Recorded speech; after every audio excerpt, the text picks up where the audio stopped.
What the deuce? Okay.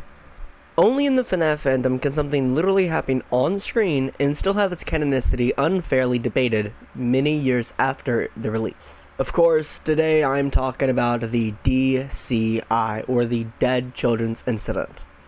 This video should really test out that AI YouTube put in to scan what you're saying in the videos, but I do want to say that I am biased. For years, before I even had any proof, I was really committed to the DCI existing. But today I do have proof. And it's been right in front of us the entire time. Hi, my name is The Actor, but you may call me Jefferson, and welcome to my digital corner. Today, I am yapping about the DCI. Today I'm talking about my pride and joy. Hope to not only prove that the DCI happened, but that it was also planned from the start. This theory will be heavily borrowing from other people's theories, and I want to cite my sources. So you can find all of the videos that I took inspiration from down in the description of this video. Remember to do that. Jeff, don't forget. I'm going to assume most of you are familiar with the acronyms that will be used in today's video, but I shouldn't assume that because I have been a FNAF fan since day one, but I never really interacted with the fandom side of it, and I barely interacted with the theories back then. So up until, I want to say, a year and a half ago, I didn't even know what MCI meant. I didn't know what DCI meant. I didn't know any of this stuff, and now my brain has rewired itself to be FNAF centric. Which actually, where is the professor? Because the acronyms, this definitely should be a markboard segment.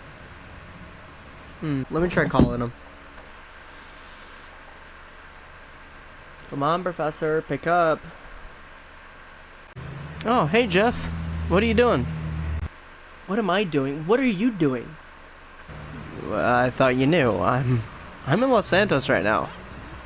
Heading over to Grove Street, to research for the video. You misread the schedule. The Grand Theft Auto video is until December. I need you here now for a FNAF video. Well, but I thought I'd get some of the work done early. That way, when it actually comes time to do the video, we ain't got as much to do, I even brought along those glasses you told me to bring that record everything, like a first-person view. It's great. The logos here aren't very nice. Yeah. No, they're. Well, yeah, but I need you to get out of Los Santos, and I need you to get back here. Okay. I understand. I'll head back that way pronto.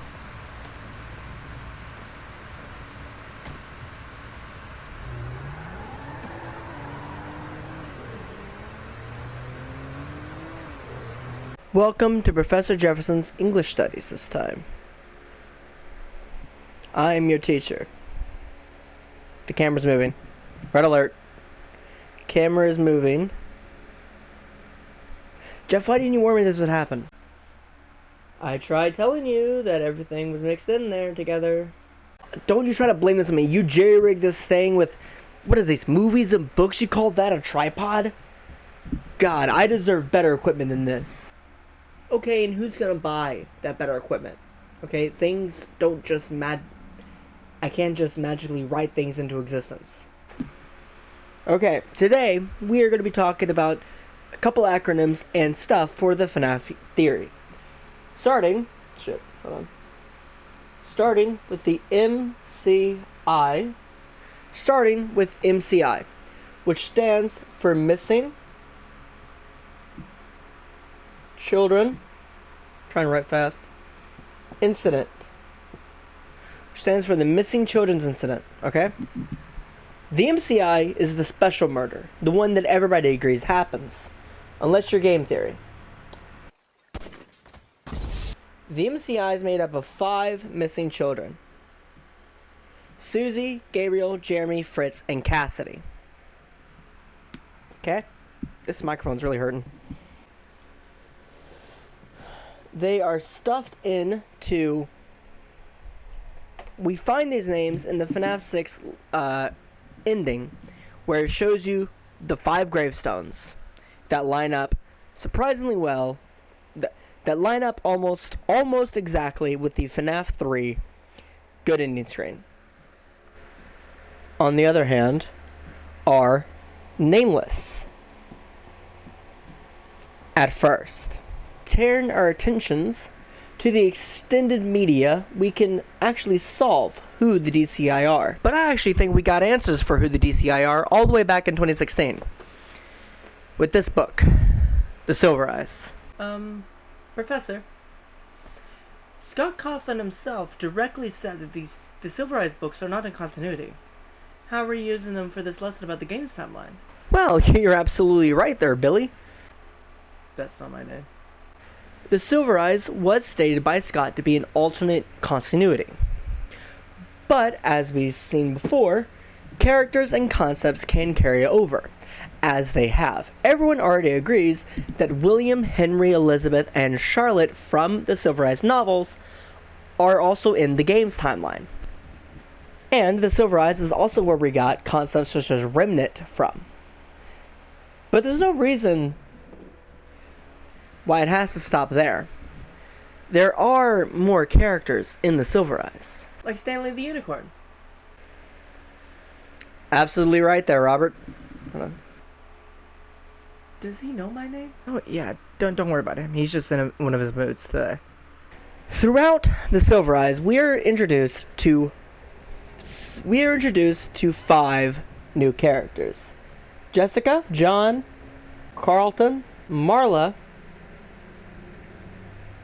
and I'm forgetting somebody. Jason. So 6. These 6 people, I believe, are the DCI.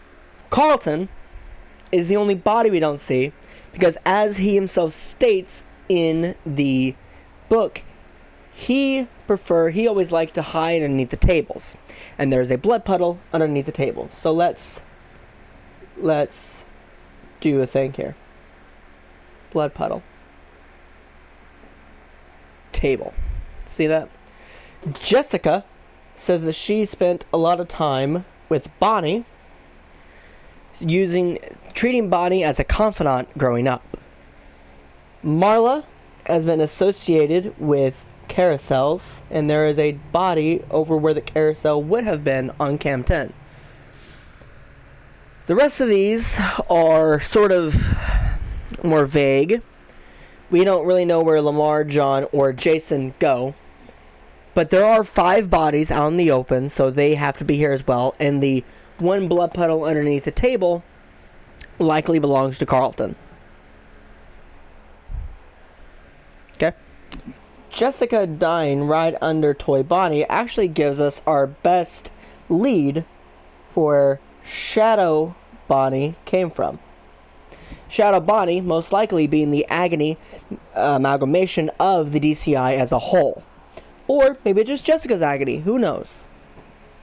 And Shadow Bonnie will be very important to figuring out the timeline of FNAF 2 as a whole. Because FNAF 2 is open for in the newspaper at the end of FNAF 2, it says that the location was open for a few short weeks.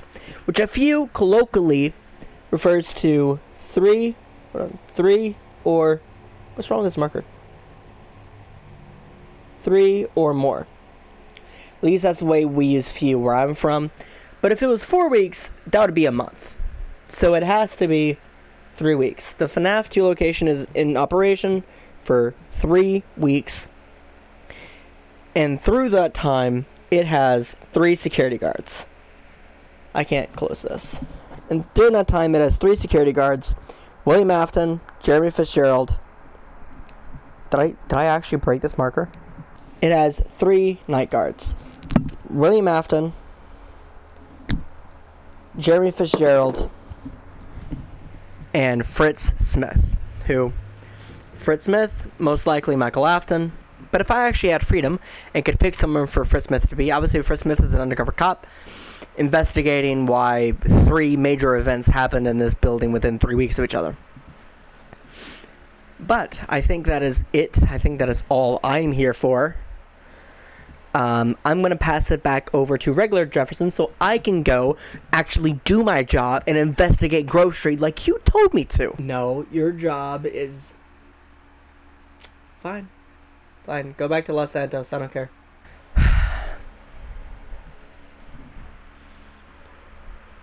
It is for these 3 reasons. 3 is enough to establish a pattern. It is for these 3 reasons that I never really believed the bodies and Save Them were the MCI bodies.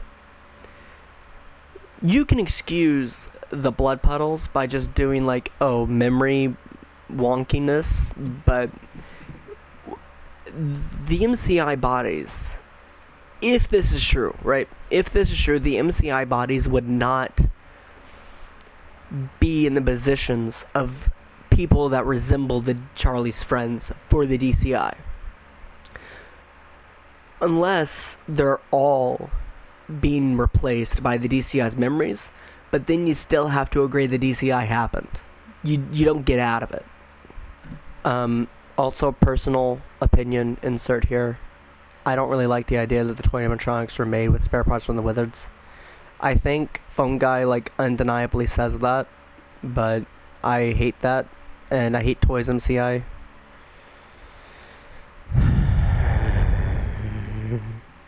What else does Save Them tell us? I realize that I never actually said what Save Them is. Save Them is the minigame where the puppet tries to recruit Withered Freddy into stopping Purple Guy from killing the DCI. Interestingly enough, Withered Freddy becomes active on night 2, and the rest of the Withers become active on night 3, which originally led me to believe that all of this happens the second week during Jeremy's shift, but we'll get into why that makes no sense later. Also see William Afton, the Purple Guy, wearing a yellow security badge on his right collar area, which says to me that this can't be happening the week Jeremy is working the night shift. This has to happen the week William was. And depending on what you believe about Circus Baby and Sister Location, this would have to be the point. If you don't believe it's already happened, then this 1987 would have to be the point William Afton discovers possession. Also, the minigame is called Save Them, and the minigame that Charlie is murdered in is called Save Him. Just an interesting little coincidence I found. You know what else is a minigame from FNAF 2? Foxy Go Go Go. Boy, that's an interesting one, ain't it? Majority of people will interpret Foxy Go Go Go to be about the MCI, which it definitely could be, but I'm a DCI essentialist, so let's get on it. When would Withered Foxy have witnessed the MCI? And it raises questions about if he was already possessed. Is he finding his own body? Is he in a loop? Is Fritz already in Foxy? If so, then who are these bodies? Now, that's not to say that Foxy Go Go Go showing them the MCI isn't possible at all. It surely is. If you just say that Fritz was on a loop until Give Give Life. Or maybe this is Give Life. Fritz going through the ghost loop, acting as Foxy, is giving memories of him dying, which we see in the books Coming Home and Alone Together, that if a ghost doesn't know they're dead, they just sort of act like they're still alive. We see in Coming Home that Susie goes home with her family every day, and then at night, Chica comes and takes her away, takes her back to the restaurant.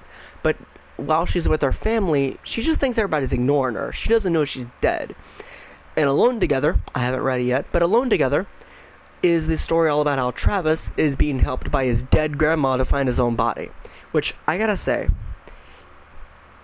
if my life is suddenly very weird and my dead relative is helping me along my way, I'm just gonna assume I'm dead straight off the bat. I'm gonna tell you. It can be assumed, like in the movie and in the Silver Eyes, that the ghosts didn't have their memories at first. Whether you believe this is because they couldn't physically find their bodies, or because of the fun time experiments,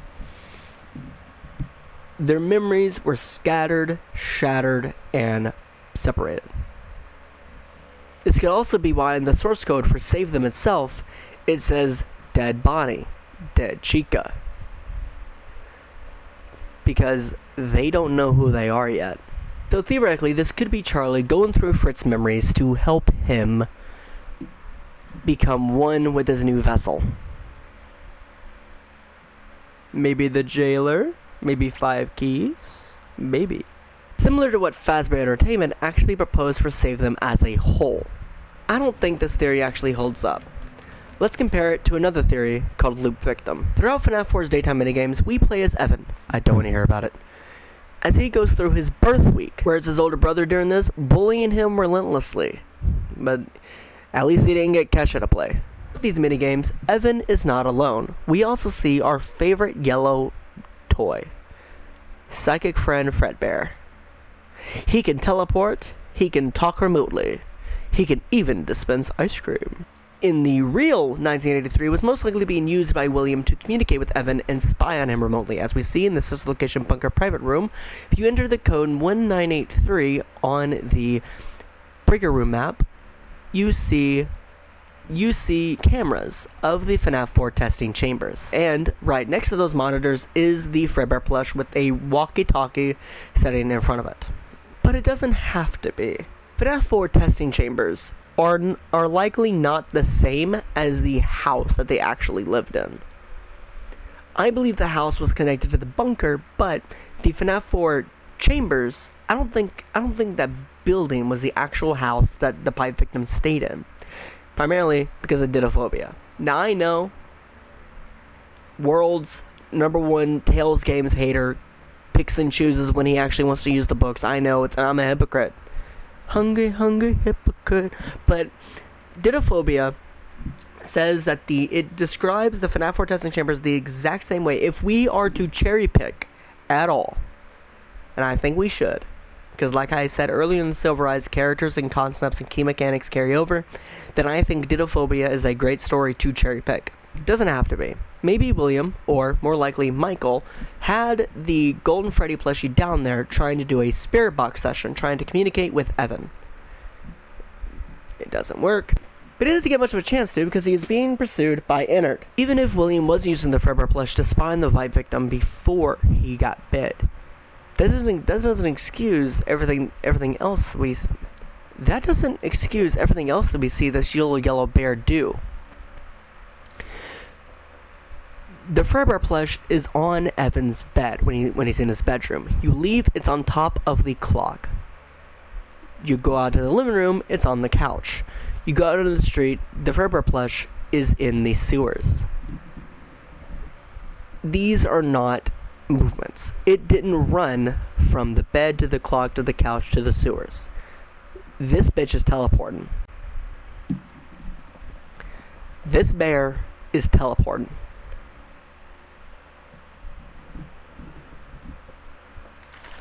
It even appears as he's dying.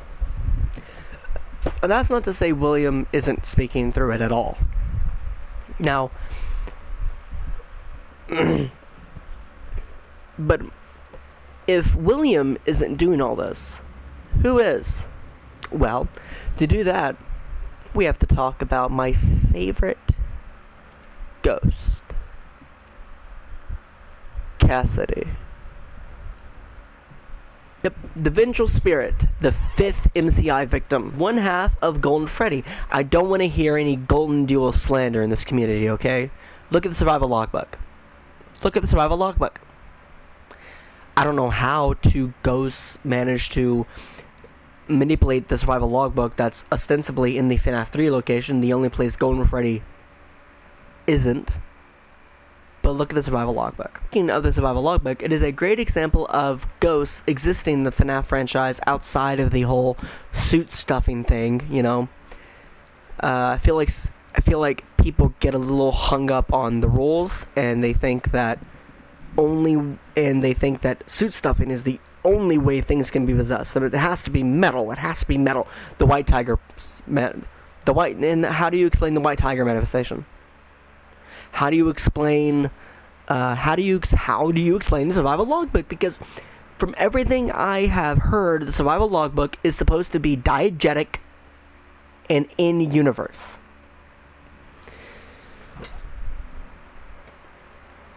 They weren't stuffed inside the survival logbook. So the traditional form of ghosts exists in the FNAF franchise as well. It's not just you're stuffed into a suit, okay?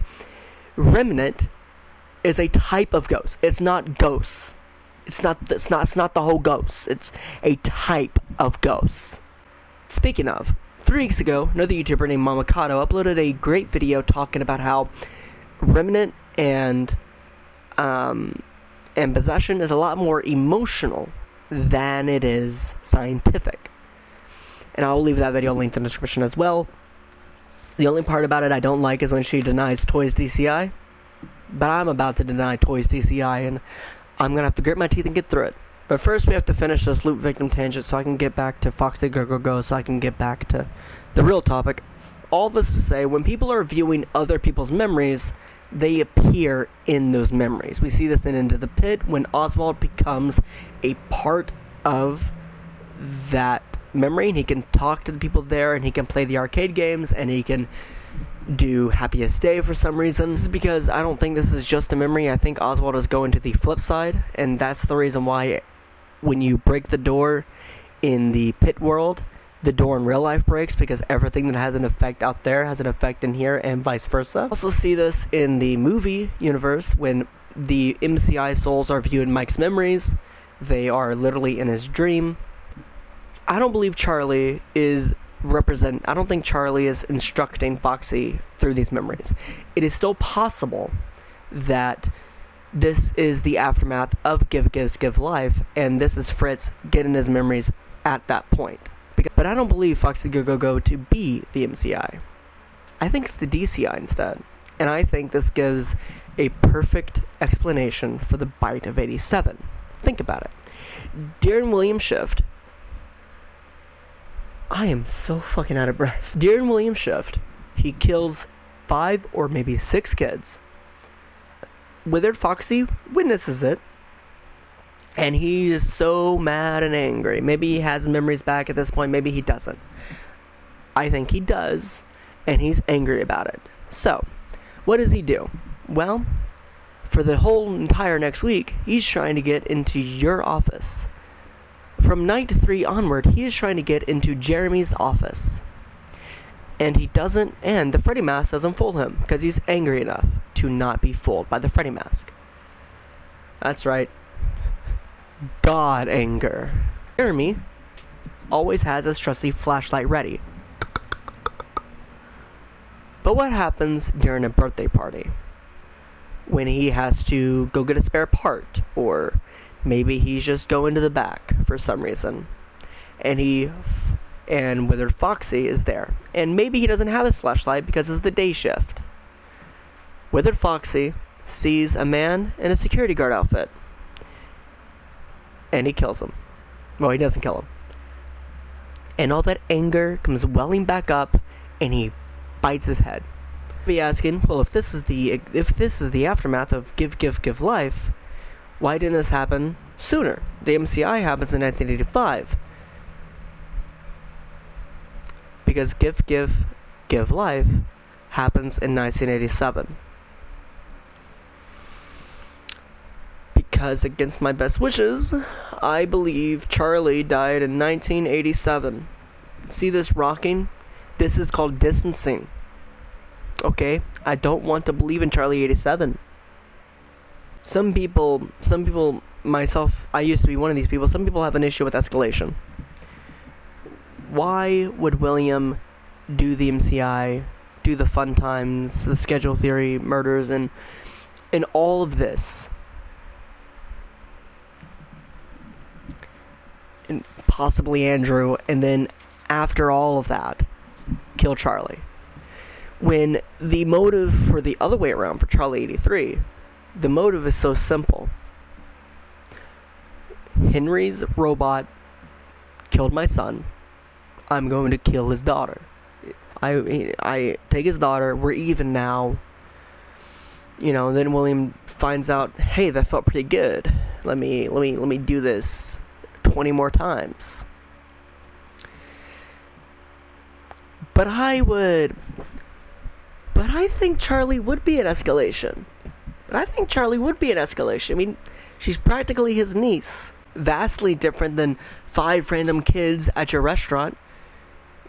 And way different than nameless, faceless kids that your fun time animatronics will abduct that you probably weren't even there at the birthday parties to see. And bonus points if you believe we'll care. I don't. I'm not brave enough to. William and Henry were so close, and if Henry didn't suspect William of anything, then through all the troubles and tribulations, through Evan, through Elizabeth, through the restaurant being closed down, through all of this stuff, they would have grown closer, and Charlie would have seen William like an uncle. Or maybe I've just read too much fanfic, I don't know. This isn't a Charlie 87 video. I'm not going to go into a wound first inflicted on me or whatever that means or anything. I might at some point. I want to make a defense of Charlie 87 video at some point. But this is a DCI video, so let's get back on topic. Golden Freddy at this point isn't exactly tangible. He's popping in and out, Quantum Freddy style, and it also doesn't seem to be all that wrathful yet. Golden Freddy just kind of shows up, disappears. Keep that in mind for later. I said earlier that Shadow Bonnie was very helpful to figuring out the timeline of FNAF 2, and I was right. Shadow Bonnie is the agony from the DCI, so this has to tell us that Shadow Bonnie has to exist the week before Jeremy. That means that the DCI and Charlie's murder has to happen the same week before Jeremy Fitzgerald takes the job. Now, you could say that Give Gifts, Give Life happens on week 2. I think that's fair, especially considering the Wizards become active on night 3. That's mainly up to you. And also in Give Gifts, Give Life, we also see Golden Freddy just popping in and popping out like we saw in Save Them, which will be important later, write that down. But you might ask, when? Wouldn't somebody have seen the puppet going around messing with these animatronics? No, because this also happens on the flip side. Why does everyone thinks everything has to happen in the real world when FNAF World exists? You know what? Actually, it's very likely that Save Them is a memory thing. Save Them is Charlie taking Withered Freddy on night 2 through the DCI's memories. My god, I've solved it. Now what about the toy animatronics? Well, I think it's possible that Charlie tried to align the DCI spirits with the toy animatronics, but maybe they didn't stick, or maybe it didn't work quite right. I think something has to happen with the toys because Ralph specifically says someone messed with their facial recognition software. Meaning that something had to go wrong. It didn't happen when the parts from the Wizards were put in them. Something goes wrong during the week you're working. I think it's on like night 4. For some reason I didn't write it down in my script. A little side note. You ever see those toy animatronic renders? Mangle, Freddy, Chica. I think that's it. And they have those black eyes with the solid white pupils in it. Those eyes were always kind of goofy looking.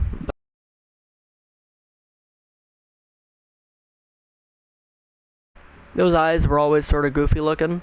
I think they were meant to be like uncanny. Maybe some people out there found them scary. I didn't. But you know what they remind me of? They remind me of Shadow Bonnie. That's right. The toy animatronics are animated by the DCI's agony, not their souls. And this also works as a fun little parallel. The MCI being Remnant, being the souls, being the spirits, and the DCI, the only tangible thing left over being their agony. That's why, with the DCI, there's no clear soul-to-vessel ratio. Ultimate Custom Night, if we look at Ultimate Custom Night, and in Pizzeria Simulator, Lefty doesn't act like a normal possessed animatronic.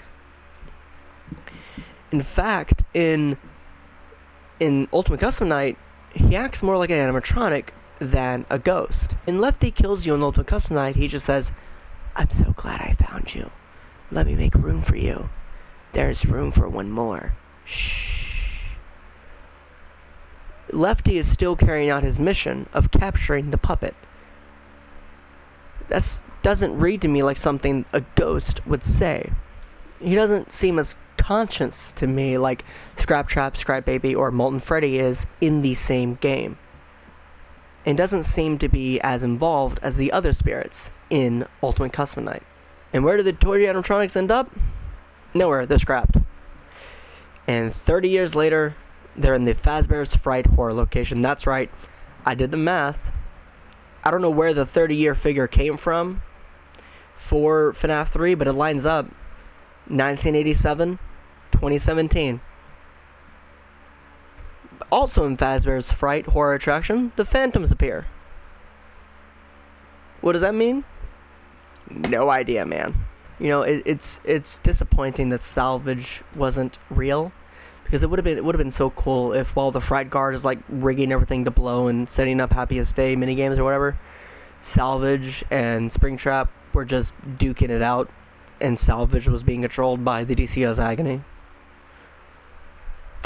Missed opportunity. Well, Ralph's phone calls help out with this a lot. He talks about an investigation, probably for Charlie, because he mentions something happening outside of the restaurant. Although, if the DCI was never found, then he could also just claim that was outside of the restaurant, because if they had camera footage of the MCI, William definitely would have wiped all that for his second go-around. He even mentions and like I said earlier, he mentions the toys acting up on a specific day. He also mentions a yellow suit being used in a way that made none of them act right. Wait, yellow suit? We never see a yellow suit during Save Them. I mean, there's Golden Freddy, but it wasn't being used at this point. If that's possessed by Cassidy and Evan, then that happened years ago. Phone Guy is speaking with urgency here. This wouldn't be something that happened years ago. This can't be the MCI either, because like I said, that was 2 years ago. Ralph speaks like someone used the yellow suit for something that night. He wasn't wearing the spring bonnet suit when he killed Charlie. He wasn't wearing the spring bonnet suit during Save Them. So he has to be talking about Golden Freddy. He wasn't wearing the spring bonnet suit in Foxy Go Go Go either. So if Ralph isn't talking about the MCI here, he's not talking about Foxy Go Go, he's not talking about the DCI, he's not talking about Charlie, what is Ralph talking about here? What is he yapping about? Well, to answer that, let me propose my own 87 theory. Cassidy 87. A version of Cassidy DCI that doesn't erase the DCI. Because like I said, I am really committed to the DCI existing. After the DCI failed to result in possession, William got desperate. He gets one more kid. On night 6. Cassidy. Whatever you want her last name to be. Cassidy Andrews, Cassidy Brooks, Cassidy... Cassidy FNAF, maybe? William decides to recreate what happened with Elizabeth. Direct contact.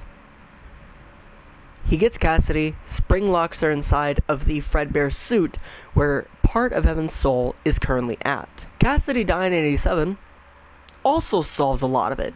People like to bring up Charlie 87 as evidence why the puppet didn't stop William Afton from doing all these terrible things. But nobody seems to care about Cassidy. No one. The vengeful spirit. No one seems to care that William did all these things, and the vengeful spirit is like, oh yeah, that's fine, I'll get you next time, slugger. She didn't possess the Golden Freddy suit yet.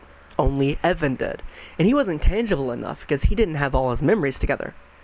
Personally, I believe a mixture of Shatter Victim, or as I like to call it, Scatter Victim, where when Evan was bit, parts of his soul were broken and scattered amongst his anchors.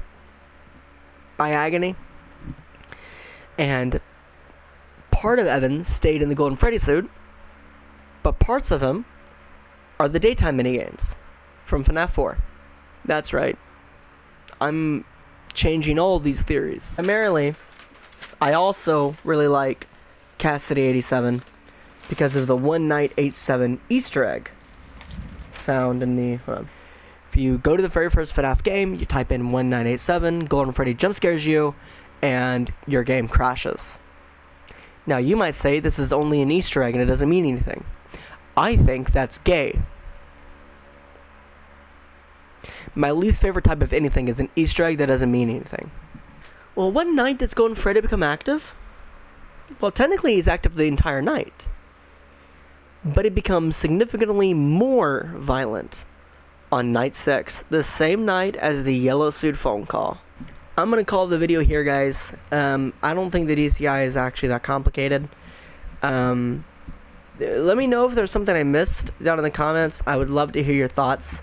There are some questions that there are undoubtedly questions that I didn't answer in this video, but if I didn't stop, I would work on this forever. It's 10 pages, and I counted single side.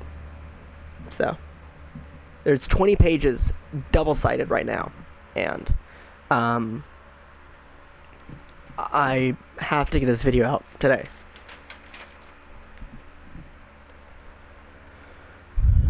But yeah, like the video if you liked it. Make sure, like I said, comment your thoughts down below. And I don't have a very good upload schedule right now, so if you like what I do and you don't want to miss another video that I upload, please consider subscribing. It means a lot to me. I honestly /Jen. Bye. Can't get that video coming next, I promise.